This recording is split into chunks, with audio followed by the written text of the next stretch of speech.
Bismillahirrahmanirrahim. Assalamualaikum warahmatullahi wabarakatuh.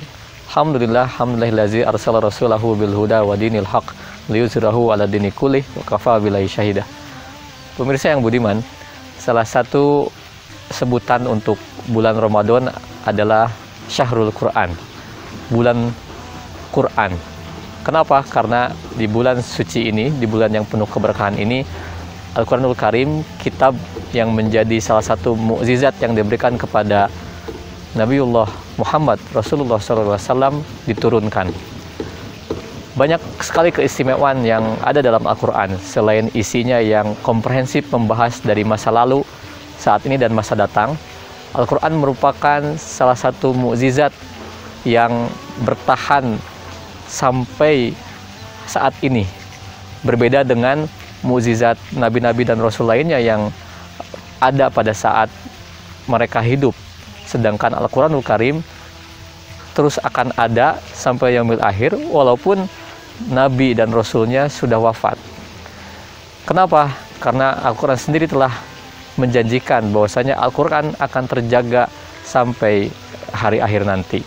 Sebagaimana yang Allah firmankan dalam Al-Quran, A'udzubillahi minasyaitonirrajim, Inna nahnu nazzalna dzikra wa innahu lahafizun. Sungguh Al-Quran ini telah kami turunkan dan sungguh pula Al-Quran ini telah kami jaga. Pemirsa yang budiman, apa sikap umat Islam terhadap Al-Quran? Tentunya yang paling utama adalah dengan membacanya, mentadaburinya, dan yang paling lebih utama adalah mengamalkan seluruh isinya. Kita tahu baru-baru ini banyak kalangan yang sedikit mencibir tentang fenomena membaca Al-Quran di tengah keramaian, ya, mungkin di alun-alun atau di tempat keramaian. Padahal ini adalah bentuk syiar untuk bisa membiasakan berinteraksi dengan Al-Quran, apalagi di bulan suci Ramadan. Kalau kita tahu beberapa riwayat terdahulu, beberapa imam hadis dan ulama itu bahkan rela untuk menutup kajian-kajian hadisnya demi untuk fokus dan berinteraksi terhadap Al-Quran. Katakanlah seperti Imam Malik dan Imam Ahmad yang punya majelis kajian hadis yang sangat luar biasa. Mereka menutupnya atau tidak melakukan kajiannya di dalam bulan suci Ramadan. Untuk apa? Agar bisa lebih fokus dan berinteraksi dengan Al-Quran. Pertanyaannya, apakah kajian hadis itu salah?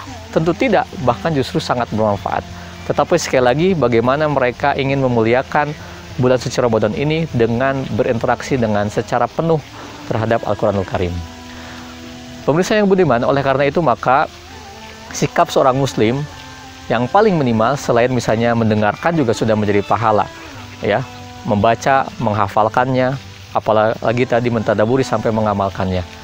Nah, oleh karena itu di bulan suci Ramadan ini jangan sampai kita melewatkan momentum yang sangat berharga untuk bisa memuliakan Al-Quran.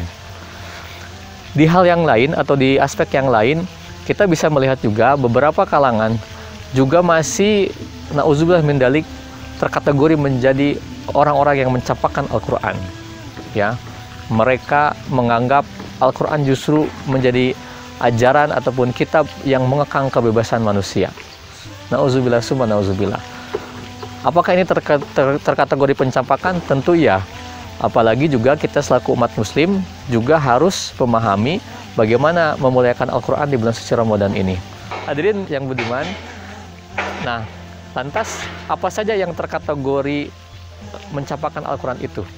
Ya, selain tadi orang-orang yang justru menentang, ternyata kaum muslimin pun bisa termasuk atau terkategori menjadi orang-orang yang mencapakan Al-Quran. Ketika apa? Ketika misalnya dia mengimani, tapi dia enggan untuk sekedar membacanya, apalagi untuk mentadaburi dan mengamalkan seluruh isinya. Padahal Allah sendiri telah mengingatkan kepada kita bahwasannya ketika kita mencapakan Al-Quran, maka hidup kita akan terasa sempit, maka hidup kita akan penuh dengan kesulitan. Sebagaimana yang Allah firmankan, bahwasannya ketika kita mengingkari dan tidak atau mencapakan Al-Quran, maka kita akan menjadi orang-orang yang memiliki penghidupan yang sempit, ya. Ma'isyatan dongka, ya. Jadi penghidupan yang sempit itu walaupun berkecukupan, banyak harta, ya, tetapi hidupnya akan terasa sempit. Nah, oleh karena itulah mudah-mudahan di bulan suci Ramadan ini kita bisa memanfaatkan momentum untuk lebih banyak berinteraksi dengan Al-Quran. Tentunya tidak hanya sekedar membaca, tidak hanya sekedar menghafal, tidak hanya sekedar mentadaburi, tapi lebih penting dan lebih utama adalah mengamalkan seluruh isi Al-Quran dengan totalitas. Mudah-mudahan bermanfaat. Terima kasih. Assalamualaikum warahmatullahi wabarakatuh.